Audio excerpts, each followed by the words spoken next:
Wala nang intro-intro. Mga ilang buwan mula nung umalis si Mamang sa bukid, naging normal naman ang buhay nilang mag-anak. Walang nanggagambala sa kanilang kung anumang elemento, aswang, o kahit ano pa yan. Sa kakalibot nitong grupo, meron silang nakitang kakaibang bahay na medyo malapit na sa bandang kanang dulo ng lupain ni Tatay Dadoy.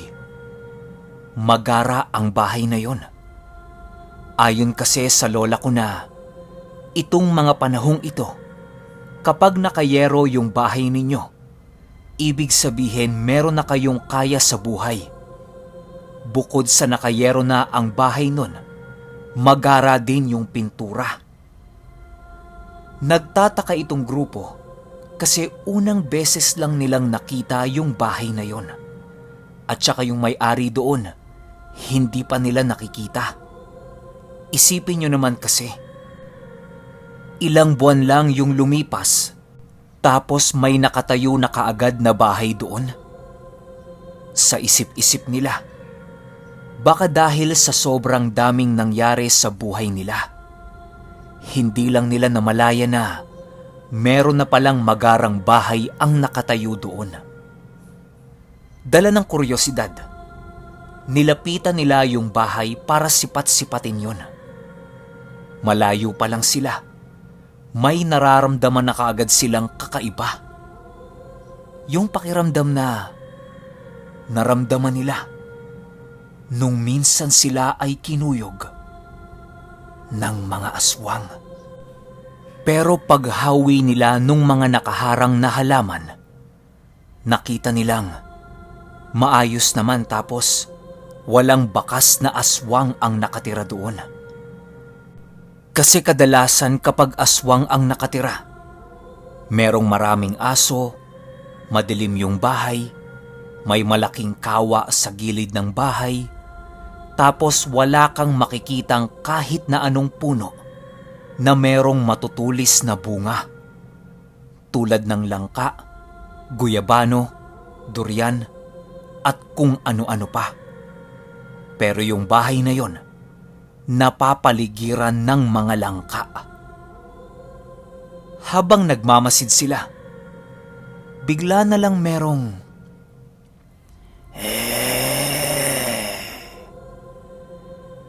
"Anong kailangan nyo, mga bata?" Pagtingin nila sa likod, isang malaking mama, mabaho, tapos puro sugat yung muka.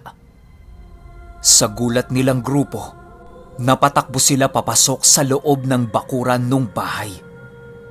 Panay ang hingi ng pasensya ng lola ko doon sa mama.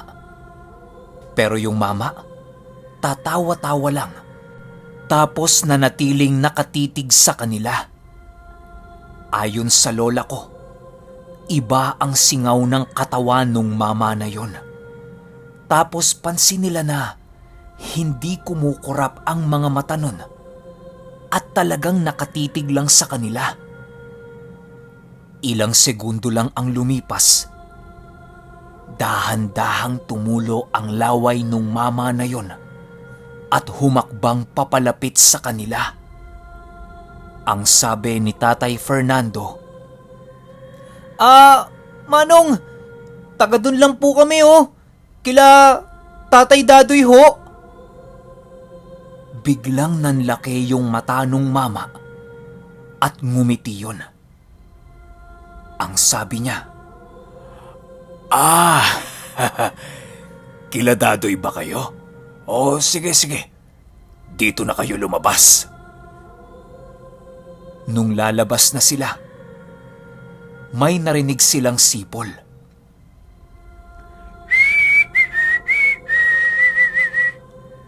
"Magandang hapon sa'yo, Pasyo.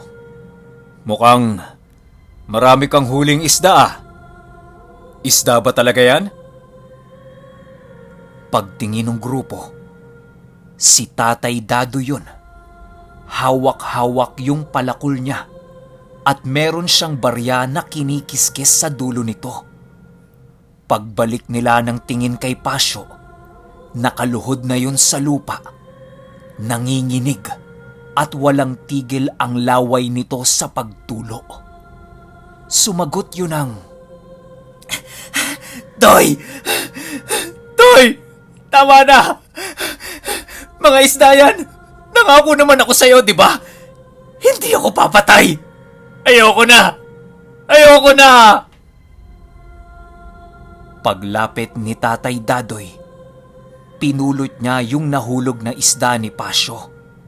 Binilinan niya yung grupo na wag titingnan yung isda at inihagis niya yun sa puno. Maya-maya pa, nilingon yon ni Tatay Dadoy. Hindi nga siya nagkamali. Isang putol na kamay ng tao ang nasa loob ng lambat ni Pasyo. Nakahalo lang yon sa ibang isda para magmuka itong isda. Bigla na namang nagkaskasan ang mga ngipin ni Tatay Dadoy at nilapit niya ang mukha niya kay Pasyo. Sabay tanong ng, "Kanino to, Pasyo, ha? Kanino tong kamay?" Sagot ni Pasyo, "Bumili lang ako, Doy. Hindi akong pumatay dyan, maniwala ka. Nagugutom lang kami ng asawa ko. Ayoko na." Iyak ng iyak si Pasyo habang nagmamakaawa kay Tatay Dadoy. "Kapag nalaman ko na ikaw o yung asawa mo ang pumatay dyan, alam mo na kung anong gagawin ko sa inyo. Ha? Sagot!" "Oo, Doy. Oo. Pakiusap, Doy. Papuntahin mo na si Sedes. Kahit yung asawa ko na lang ang gamutin mo. Kahit ako, patayin nyo na ako. Parang awa mo na, Doy. Sige na. Ayoko na ng ganito. Hirap na kami ng asawa ko." Sagot ni Tatay Dadoy, "Kung nung una pa lang nakinig ka na sa akin, hindi ka malalagay sa ganyan. Sige na, pumasok ka na sa loob. Kayo, halina kayo rito." Nagmamadaling tumakbo yung grupo papalapit kay Tatay Dadoy. Lahat sila, saksing buhay hanggang ngayon sa naging eksena ng isang aswang na nagmamakaawa kay Tatay Dadoy. Habang naglalakad sila papauwi, hindi na iwasang magtanong ni Tatay Fernando ng, "Tatay Dadoy, aswang ba yun?" Sagot ni Tatay Dadoy, "Oo, aswang yun. Aswang na kaibigan ko."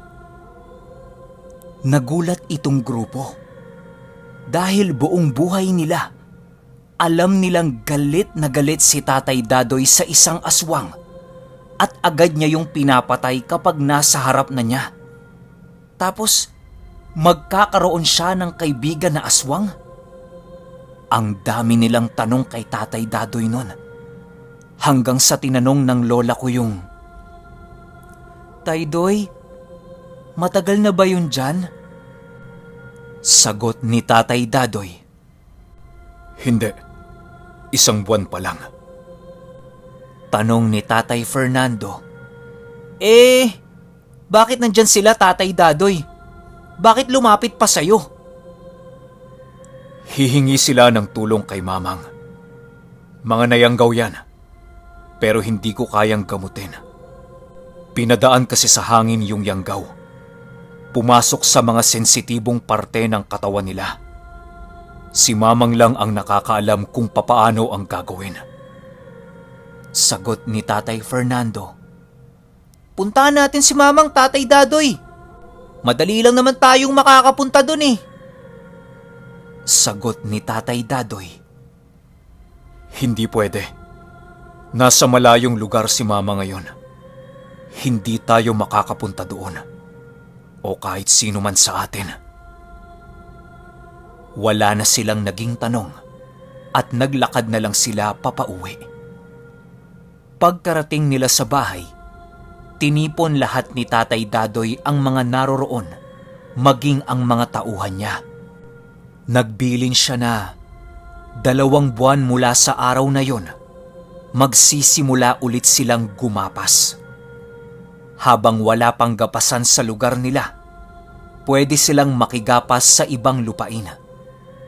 Ilang tao lang niya ang maiiwan doon para rumonda-ronda at para meron ding titingin sa mga alaga niyang hayop na nasa malayong parte ng lupain niya. Matapos ang pagpupulong na yon, kumain lang sila ng hapunan at nagsiuwian na yung ibang tauhan nila.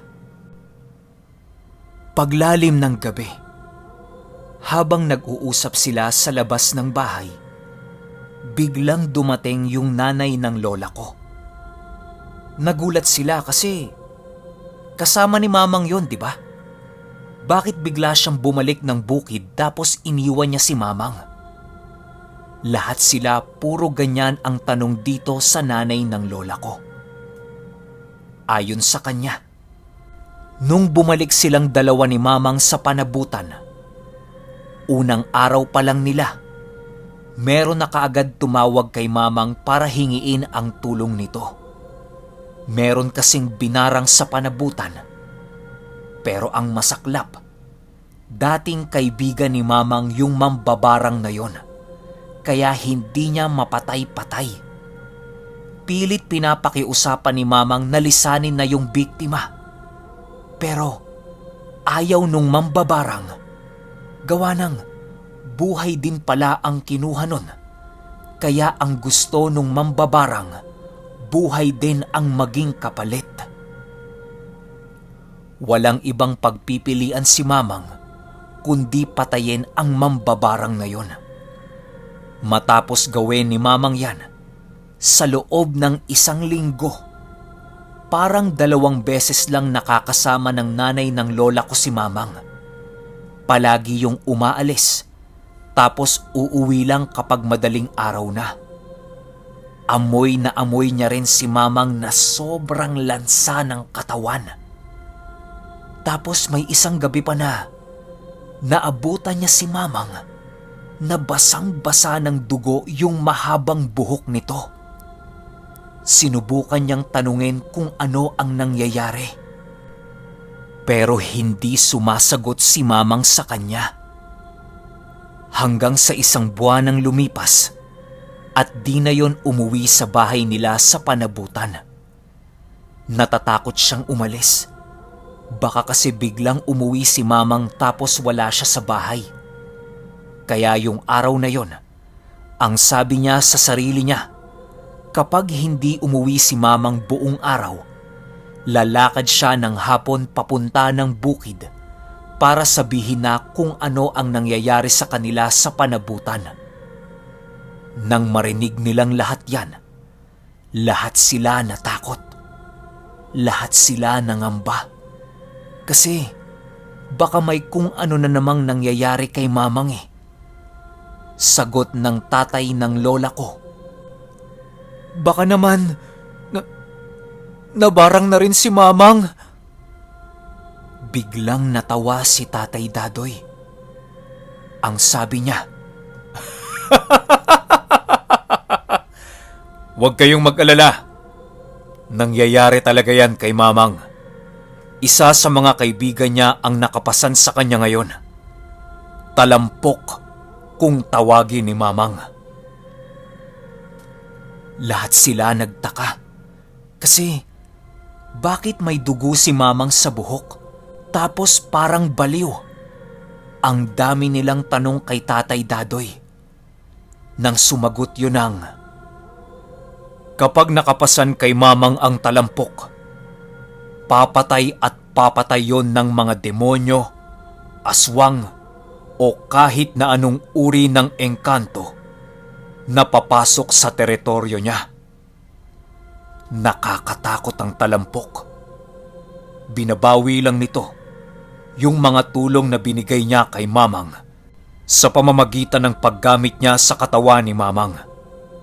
Huwag kayong mag-alala. Nasa mabuting kalagayan si Mamang. Mas mabuting kalagayan pa dahil halos lahat takot sa talampok. Si Mamang lang ang namumukod tangi na may kayang kumausap at makapasok sa mundo nila na nasa pinakagitna ng mundo natin. Kahit sinong demonyo, tatabi kapag dumaraan ang mga talampok. Alam nyo ba? Habang nagpapaliwanag si Tatay Dadoy sa kanila, hindi mapigilan ng lola ko yung pagpatak ng luha niya. Hindi niya alam kung naaawa ba siya kay Mamang o dahil namamangha siya sa sinasabi ni Tatay Dadoy. Buong buhay niya kasi, ngayon niya lang narinig yung salitang talampok. Matapos ang usapan nila, nagdesisyon si Tatay Dadoy na doon muna yung nanay ng lola ko at hintayin na lang nilang pumunta ng bukid si Mamang. Walang makapagsasabi kung kailan siya babalik. Kagaya nga ng nabanggit ni Tatay Dadoy, nasa pinakasentro ng mundo nakatira ang mga talampok. Bukas pupunta sila sa panabutan para kunin ang mga gamit ng nanay ng lola ko. Sana lang, ando doon si Mamang para makausap din ni Tatay Dadoy. Habang nag-uusap sila sa loob ng bahay, bigla na lang silang nakarinig ng napakalakas na sigaw. Hindi lang isang sigaw yon, 2 sigaw na tila ba nang gagaling sa isang babae at isang lalaki. Para silang mga binabalata ng buhay.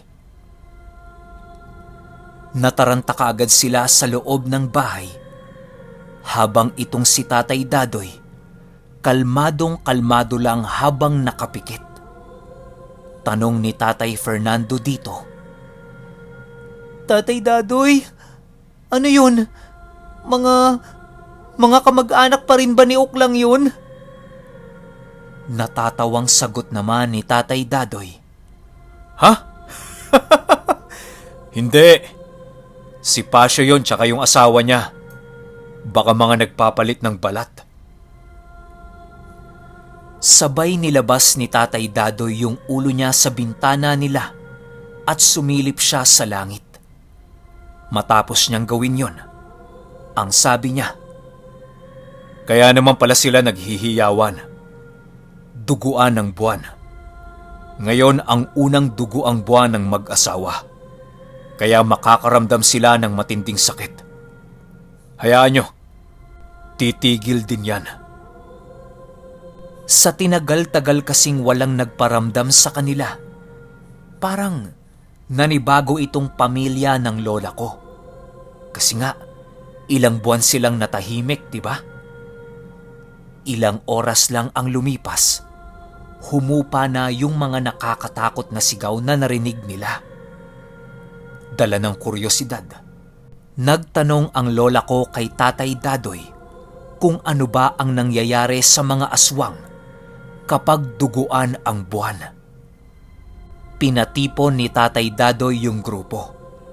Yun nga, sila Tatay Fernando, lola ko, Henry, si Toto Agil nga, nakikinig rin eh. Ayon kay Tatay Dadoy, kapag duguan ang buwan, nakakaramdam ang mga aswang ng matinding init sa buong katawan nila at nagiging sanhi ito para dahan-dahang malusaw ang unang hilera ng balat ng kanilang katawan.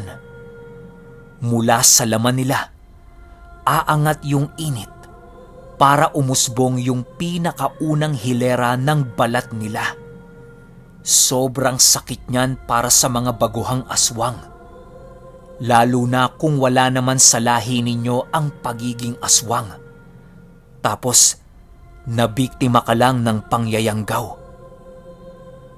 Kaya nagpapalit ng balat ang ibang lahi ng mga aswang dahil sa nadadagdagan ang laki ng kanilang pangangatawan kapag nagpapalit sila ng anyo. 4 na beses o higit pa ang sakit kapag hindi sila nakakapagpalit ng balat, tapos mag-iiba sila ng anyo sa gabi. Isa ding nagpapahupa ng sakit sa kanilang ginagawa ay ang pagpahid ng langis. Dahil nga sa bago pa lang yung mag-asawa, biktima sila ng yanggaw at unang dugo ang buwan nila yon. Kaya grabe na lang ang sakit na kanilang nararamdaman. At matinding ebidensya din yan na kumain na ng tao si Pasio at yung asawa niya. Gawa ng hindi lalaki ang isang aswang kapag hindi pa ito nakatikim ng laman ng tao. Pero kapag nakakain na sila, hahanap-hanapin na ito ng katawan nila at yung anyo nila bilang aswang ay palaki na rin ng palaki. Minsan hindi sa katawan. Minsan napupunta yung sustansya sa kanilang buhok, kuko, mga braso, binti, at kung saan-saan pang parte ng katawan nila. Nang marinig nilang lahat ang paliwanag ni Tatay Dadoy, may nalaman na naman silang bago pagdating sa mga aswang. Ang sabi sa kanila ni Tatay Dadoy ay magpahinga na sila at huwag na munang lalabas ng bahay. Dahil yung mag-asawa ay magpapatakbo-takbo kung saan-saan para maibsan yung hapdi na nararamdaman nila. Matapos sabihin niya ni Tatay Dadoy, sinuot nito yung sombrero niyang ginagamit niya sa pangsasaka. Isinuksok niya yung palakol sa tagiliran niya at naglakad ito papalabas ng kanilang bahay habang meron itong binubulong sa hangin. Wala siyang sinabi kung saan siya pupunta o kung ano ang gagawin niya.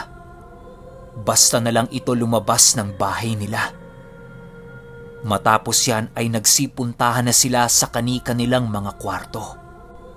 Habang nasa kwarto sila, tinanong ulit ng nanay ng lola ko sa asawa nito kung wala bang mangyayaring gapasan buong buwan. Ang sagot ng tatay ng lola ko, ang sabi ni Chongdoy, sa susunod na buwan pa ang gapas eh. Ngayon wala pang gapas.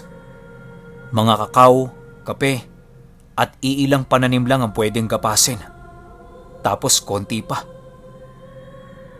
Nang marinig ito ng nanay ng lola ko, nakita niyang nag-isip na lang yon ng malalim at sumilip sa bintana. Kinaumagahan, habang nag-aalmusal sila, hinihintay nilang lumabas si Tatay Dadoy sa kwarto nito. Nagulat na lang sila nang biglang nakita nila si Tatay Dadoy na naglalakad papalapit sa kanila. Buong akala nila natutulog yun sa kwarto niya. Pero hindi. Yung itsura niya pa, para itong galing sa kung saan. Kasi yung damit na suot niya kahapon, yun pa rin yung suot niya tapos madumi pa. Tinanong nila kung saan ito nanggaling. Ang sagot ni Tatay Dadoy, sinilip ko si mamang sa panabutan. Huwag muna tayong pupunta doon. Nagwawala yung matanda. Matapos yan ay sumabay na ito sa kanilang salo-salo. Habang kumakain, biglang sumingit yung nanay ng lola ko. Nagpaalam ito kay Tatay Dadoy na kung pwede sana, pupunta siya sa Sampuli para sana bisitahin yung kaibigan niya doon. Makikigapas din siya ng konti para sulit yung pagpunta niya. Biglang natigilan sa pagkain si Tatay Dadoy at ang sabi nito, sigurado ka? Napakalayo ng Sampuli ah. Kung may gagapasin ka man doon, paano mo dadalhin dito? Napaisip yung nanay ng lola ko sa tanong ni Tatay Dadoy. Nang sabihin nitong, isasama ko si Lydia. Napatingin yung lola ko sa nanay niya at napakunot ang noo nito. Kasi bakit siya isasama? Nananahimik siya doon eh. Biglang singit si Tatay Fernando na, "Sasama din ako, Tatay Dadoy, para may magbubuhat, hehe." Tumangu-tangu lang si Tatay Dadoy at pinayagan naman sila nun. May mga naiwan namang gamit yung nanay ng lola ko sa bahay ni Tatay Dadoy. Paalam ng nanay ng lola ko, kinabukasan na sila pupunta sa Sampuli. Kasi nga malayo yun at makikisakay lang sila sa isa niyang kaibigan. Fast forward tayo. Araw ng pag-alis nila papunta ng Sampuli. Bago sila umalis, tinawag ni Tatay Dadoy yung lola ko. Meron itong ibinigay sa kanya na sobrang liit na parang palayok.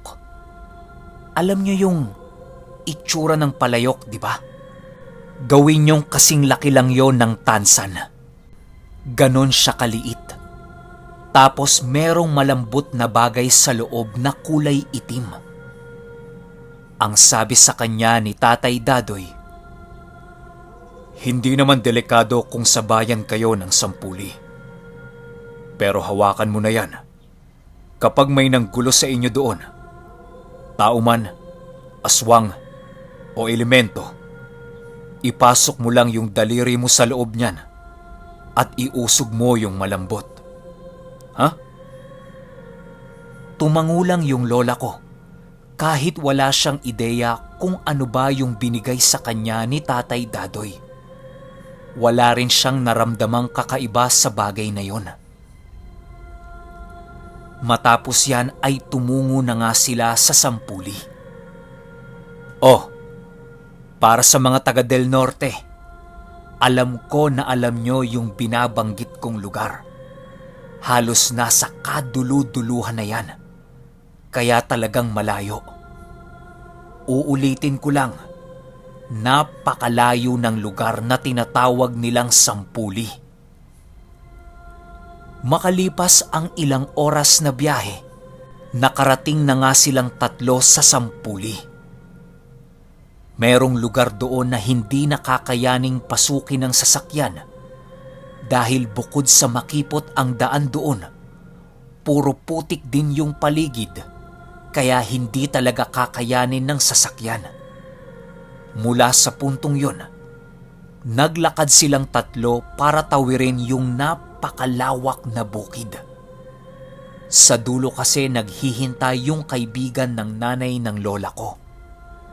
Makalipas ang halos 1 oras, narating na nila yung dulo. Punong-puno ng putik yung mga damit nila. Buti na lang at meron silang baong pamalit. Gawa ng 3 araw silang mamamalagi doon. Yun ang akala nila. Babalik kasi yung may-ari ng sasakyan makalipas ang 3 araw.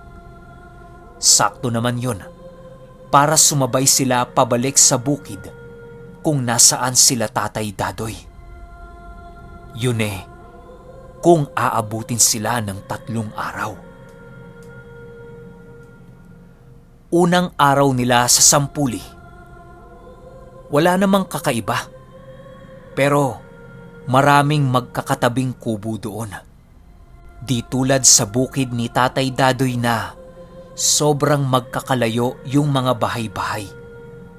Masaya ang naging unang araw nila doon. Puro kainan at kwentuhan lang ang pinaggagawa nila. Pero puro prutas lang yung binibigay ng kaibigan ng nanay ng lola ko. Kinabukasan kasi, sisimulan na nila yung sinasabi nitong gapasan. Akala ng lola ko normal lang ang lahat. Hanggang sumapit ang hating gabi. Akala nilang tatlo, matutulog sila doon sa kubo ng kaibigan ng nanay ng lola ko. Pero hindi. Nakahiwalay yung tutulugan nilang maliit na kubo na para nga yatang imbakan lang yon ng mga pataba sa lupa eh. Hindi inaasahan ng nanay ng lola ko yon. Kasi nga, kadikit niya yung taong yon eh. Ang sabi na lang nito sa kanila, hayaan na lang, baka talagang hindi nakasya sa kubo ng kaibigan niya. Oras na ng tulugan. Pilit na nagpapaantok yung lola ko. Hindi kasi talaga siya makatulog-tulog. Hindi niya alam kung namamahay ba siya. Pero kahit anong posisyon at pikit ang gawin niya, talagang gising na gising yung diwa niya. Samantalang si Tatay Fernando at yung nanay niya, tulog na tulog na. Ayon sa lola ko, habang palalim ng palalim ang gabi, palamig naman ng palamig at pabaho ng pabaho sa pwesto nila. Akala niya, hinahangin lang yung mga amoy ng tae ng manok, baboy at kung ano-ano pang hayop papunta sa kanila. Pero hindi. Alam ng lola ko at pamilyar siya sa baho ng amoy na yon. At nanggagaling ang amoy na yon sa isang aswang. Ilang segundo mula nung maamoy niya yung baho na yon, naramdaman niya na parang gumagalaw yung hinihigaan nilang mag-iina. Kasi yung hinihigaan nila, parang tumpok lang yon ng dayami. Di niya alam kung nahihilo ba siya o talagang angat baba silang tatlo. Pinakiramdaman niya ng maigi. Hindi nga siya nagkamali. Yung hinihigaan nilang mag-iina, sa ilalim nun, merong humihinga.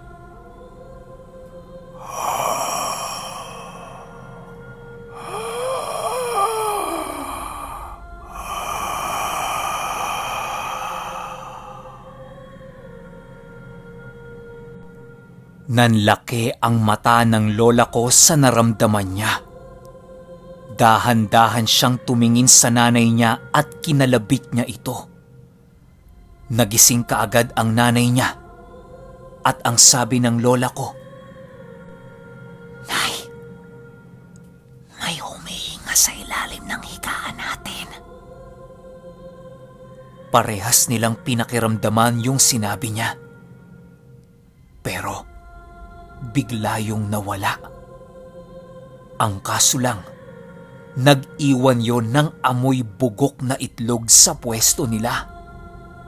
Halos magkanda-suka-suka itong mag-ina dahil sa amoy na yon. Sa sobrang baho, napabangon sila at binuksan nila yung bintana para lumabas yung baho. Mabuti na lang at nasa gilid lang yon ng higaan nila.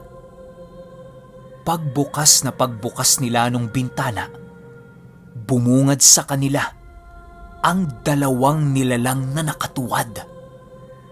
Nakaharap sa kanila ang likod ng mga hita nun, kaya kitang-kita nila yung dalawang ulo. Nanlaki ang mata nila sa nakita nila. At nung akmang sisigaw na yung lola ko, tinakpan ito ng kanyang nanay.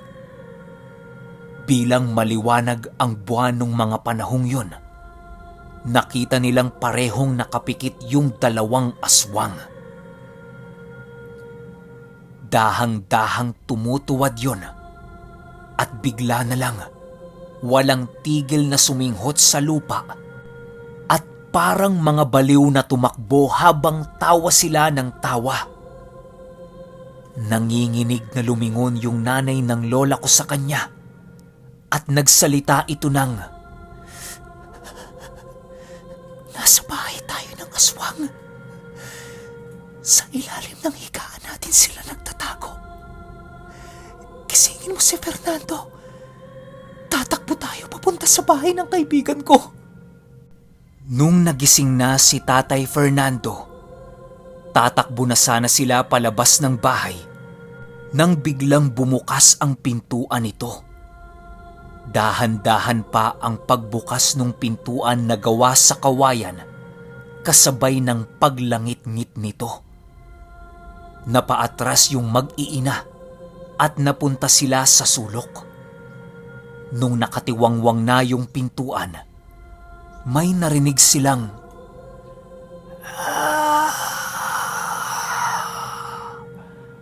"Huwag kayong lalabas, Hinya.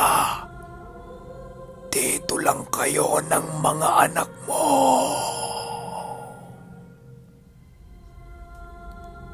Matapos yan, sumara yung pintuan. Ayan na. Kung ano-ano na ang naririnig nila sa labas na parang may mga pinapahirapang tao.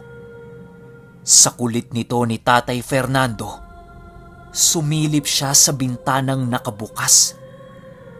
Pagsilip niya, hindi na siya nakagalaw. Tinatawag siya ng nanay niya pero hindi niya yon pinapansin. Para bang tumigas yung katawan niya dahil sa nakita niya sa labas. Dala ng kuryosidad, napasilip na rin itong lola ko at nanay niya sa bintana. Doon nila nakita yung pinanggagalingan ng ingay na naririnig nila. Merong 2 matandang lalaki, 1 babae, at ang pinakamalala sa lahat, may batang babae na nakahiga sa lupa. Lahat sila, pare-parehong bumubulwak ang mga dugo sa bibig at dahan-dahanang nawawala ng buhay. Yung batang babae pa ay paunti-unti na ring binabalatan ng buhay. Alam ng nanay ng lola ko na hindi sila pwedeng umalis sa lugar na yon dahil wala silang pupuntahan. Kung maaalala nyo, napakalayo ng Sampuli. At bukod pa dyan, yung lugar kung nasaan sila ay dulong-dulo na. Kung makatakas man sila sa bahay na yon, panigurado, maaabutan sila nung mga aswang na nakapaligid sa kanila. Yung mga nakaratay sa lupa, nakita nilang isa lang yung bantay. Yun nga, yung nambabalat ng buhay doon sa batang babae. Hanggang sa ayan na, isa-isa na ngang may mga nagsisidatingan at may mga bitbit din itong katawan. Yung pinakahuli na pinakamalaki sa grupo na yon ay nakaturo kung nasaan silang 3. Nakaramdam ng panginginig yung lola ko dahil alam niyang sila na ang isusunod ng mga yon. Nang bigla na lang may humarang na puting-puti yung buhok tapos kulay kawayan yung balat. Narinig nila na nagsalita ito ng, "Wag! Sa susunod na gabi pa yan! Wag!" Hinarangan niya yung malaking nilalang na yon, pero bigla siya nitong tinabig sa ulo. Yung mga aswang, isa-isa nang nagsisiikutan sa kubo kung nasaan silang mag-iina. Nang biglang naalala ng lola ko, yung parang palayok na merong malambot sa loob. Walang pagdadalawang isip, ipinasok niya yung hinliliit niya doon at tinusok-tusok niya yon papaloob habang siya ay umiiyak. Nagtakbuhan na sila para lumayo sa bintana, pero nahawakan nung malaking nilalang na yon yung paa ni Tatay Fernando, kaya inangat siya nito pataas. Mabuti na lang at nakahawak siya sa kanto ng bintana, kaya kahit papaano natagalan yung paghila sa kanya. Paglabas ni Tatay Fernando, bigla namang may sumipa sa pintuan nung kubo. Pagbukas nung kubo, merong nakitang nilalang yung lola ko. paglalarawan niya sa itsura nung pumasok sa loob ng kubo, ay para ba itong may sakit na ketong sa buong katawan. Pasintabi lang po. Ang kinaibahan lang, yung mga sugat nito sa katawan ay halos kasing laki na rin ng parte ng katawan nila. Para bang yung hita niya ay isang buong sugat. Tapos yung kanang braso niya ay ganun din. Bukod pa dyan, tapyas ang kalahati ng ulo nito at ibang-iba ang amoy ng nilalang na yon sa lahat ng naamoy niya. Paglalarawan ng lola ko sa amoy nito, amoy impyerno. Kasi bukod sa napakainit ng hangin na pumapasok sa loob ng ilong niya, yung alingasaw pa nun, parang asupre na masakit sa sikmura. May dala-dala pa itong parang sobrang purol na itak. Akala ng lola ko papatayin sila. Pero hindi.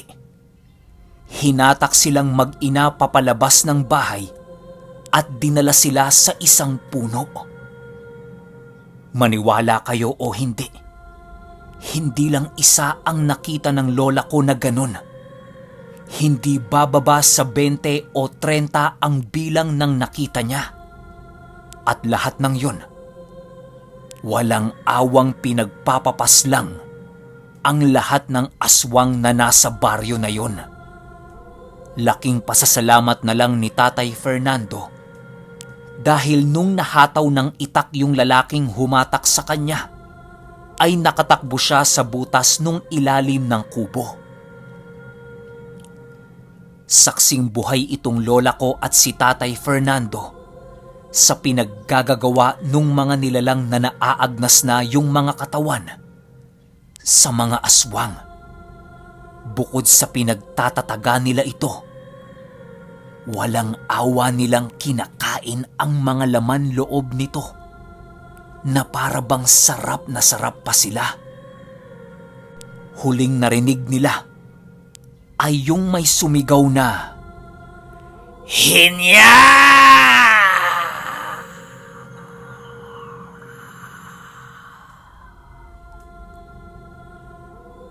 Ilang minuto lang ang tinagal nung mga nilalang sa pagsugpo sa grupo ng mga aswang na yon.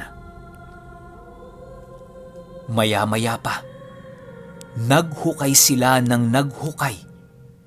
Inilagay doon ang lahat ng labi ng mga aswang at unti-unti nilang tinabunan ang kanilang mga sarili ng lupa.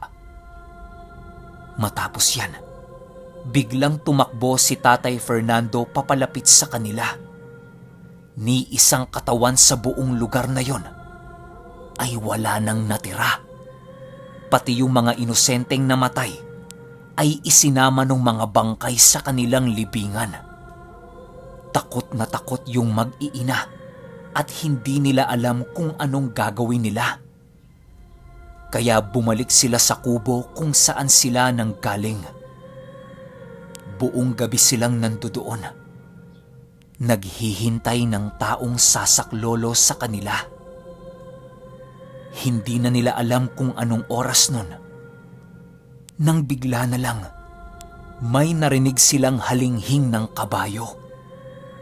Kasabay ng kabayo na yon ay yung pambihirang amoy na saksakan ng bango na akala mo nakahiga ka sa mga rosas, nasa tabi ka ng sariwa at malinis na ilog. Nakita din nila sa bukas na bintana na merong ilaw na nanggagaling sa isang sulo ang paikot-ikot sa lugar na yon. Nang biglang merong dumungaw at nakita nilang mag-iina na si Tatay Dado yun. Natataranta ang itsura at parabang natatakot siya. Agad na tumalon si Tatay Dadoy papasok sa loob ng kubo para yakapin itong mag-iina. Alam niyo yung pakiramdam nilang tatlo nun? Tulala, manhid, nanginginig. At higit sa lahat, hindi sila makapaniwala kung papaanong nakarating si Tatay Dadoy doon. Kahit nung paglabas nila ng kubo, wala silang nakitang sasakyan o kahit na ano. Uulitin ko lang, pang ilang ulit na to. Sobrang layo ng Sampuli sa Del Norte kung manggagaling ka mula Bukid Siraway o Panabutan. Parang Manila to Baguio o mas malayo pa ng 3 ulit. Ang tanong, papaanong nakarating si Tatay Dadoy doon nang ganon kabilis? Bukod pa dyan, napakalinis ng mga paa nito na parabang hindi ito nabahidan ng kahit na anong putik. Kung babalikan nyo yung kwento, dumaan silang 3 sa maputik na palayan, di ba? Matapos ang tagpong yon, unang tanong sa kanila ni Tatay Dadoy, "Anong ginagawa nyo rito? Akala ko ba sa bayan ng Sampuli ang punta ninyo? Bakit dito kayo nagawi? Alam nyo bang abandonado na ang lugar na to?" Dali-daling nagpahid si Tatay Dadoy ng laway sa palad niya at itinapal niya yon sa mga mata nila. Maniwala kayo o hindi, pagtanggal ng kamay ni Tatay Dadoy sa mata nila, bumungad sa kanilang 3 ang isang sirang kubo at mga lapida sa kanilang paligid. Sementeryo pala yun. Yung kubo ng kaibigan ng nanay ng lola ko, wala doon. Tanging napakalaking puno lang ng baluno ang nandoon at napapalibutan pa yon ng mga lapida. Di kalayuan sa lugar nila ay may malalaking puno din ng balete. Ang sabi sa kanila ni Tatay Dadoy, ginamitan sila ng sabulag nung kaibigan ng nanay ng lola ko. Lingid pala sa kaalaman niya, yun palang kaibigan niya ay biktima din ng yanggaw at sumusunod lang sa utos nung nangyanggaw sa kanila. Laking pasalamat na lang nitong 3 dahil merong pabaon sa kanila si Tatay Dadoy na masasabi kong kakaiba sa kakaiba pang gamit. Isipin nyo na lang, kaya nitong tumawag ng mga bangkay na nagmula pa sa kabilang dimensyon. Wala nang sinayang na oras si Tatay Dadoy. Ang sabi niya lang sa 3, pumikit lang at humiga sa lupa. Maya-maya pa, nakaamoy sila ng amoy usok ng uling. Yan na lang ang huli nilang naalala. Pagmulat ng lola ko, malamig, mahangin, maingay sa labas, at may mga tunog ng sisiw siyang naririnig. Pagbangon niya, nasa kubo na siya at naririnig niya si Tatay Fernando na nagtatatakbo at sumisigaw sa labas. Pagsilip ng lola ko, nakabalik na sila sa bukid. Matinding palaisipan para sa kanya kung papaano silang nakauwi doon dahil ang huli niyang naaalala ay yung paghiga at pinapikit sila ni Tatay Dadoy. Maging yung nanay niya, tulala sa dulo ng bangko nila sa labas at lutang na lutang ang itsura nito. Si Tatay Fernando lang yung walang iniindang ganon. Bibong-bibo pa ito sa pagtakbo-takbo at pagbugaw-bugaw sa mga sisiw. Matapos ang pangyayaring yon, hindi talaga maiwasan ng lola ko na magtanong tungkol kay Tatay Dadoy.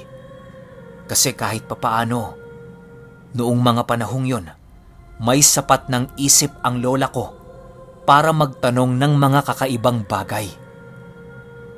Umupo siya sa harap ni Tatay Dadoy. Walang hilamos, walang kain, walang mumog, literal na bagong gising. Unang tanong niya dito, "Taydoy, paano tayo nakauwi?" Sunod niyang tanong, "Taydoy, ano ba tong binigay mo sa akin?" Sabay labas nung maliit na palayok na nasa bulsa niya. Nakatingin lang sa kanya si Tatay Dadoy habang pumapangas ng kamoteng kahoy. Nang bigla itong nagsalita ng,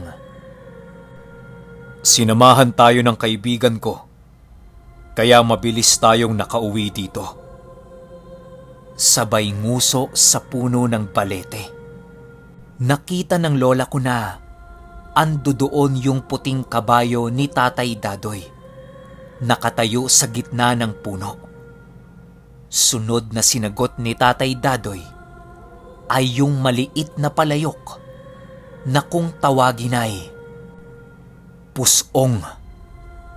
Ayon sa kanya, ang palayok na yon ay isang selyo lang.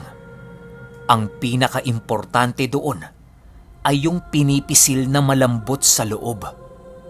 Dahil nakuha pa yon ni Tatay Dadoy mula sa isang demonyong pinaslang niya. Nung minsan siya'y may tinulungan na tauhan niya.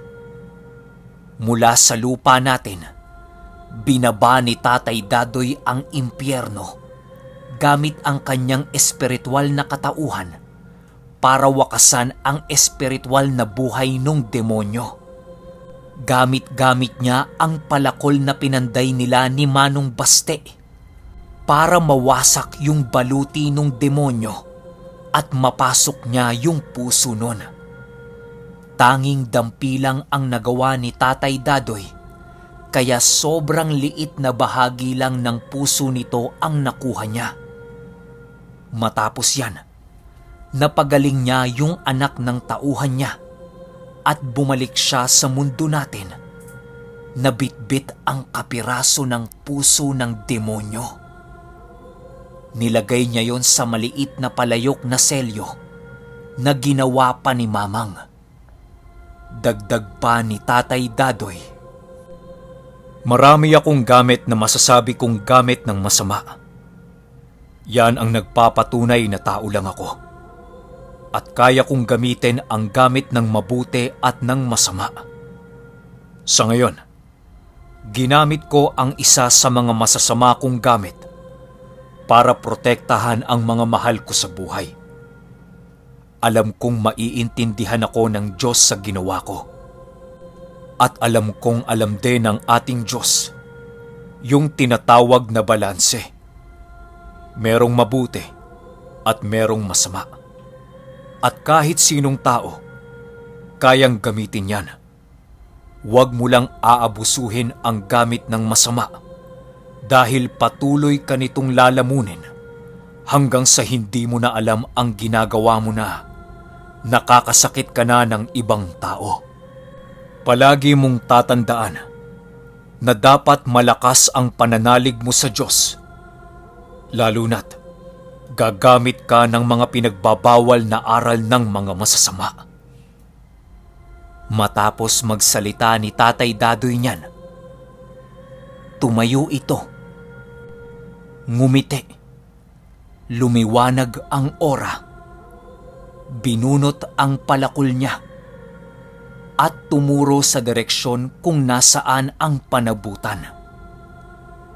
Paglingon ng lola ko, nakita niyang naglalakad papalapit ng bukid si Mamang.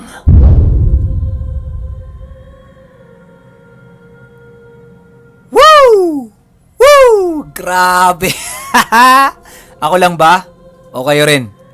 Grabe yung kilabot ko nung ending na tinuro pa ni Tatay Dadoy si Mamang, na sobrang saya niya kasi pabalik na ng bukid si Mamang. Dang, wala akong masabi sa kwento na to talaga. Ibang klase. Yung kilabot ko, alam niyo yun, kung may balahibo lang yung puso, pati puso ko kikilabutan eh. Pero hindi muna ako magbibigay ng spoiler sa inyo, o hindi ko muna kayo i-spoil. Abangan nyo na lang yung mga susunod na tagpo. Grabe talaga. Yun lang. Hanggang sa susunod na kwento. Salamat.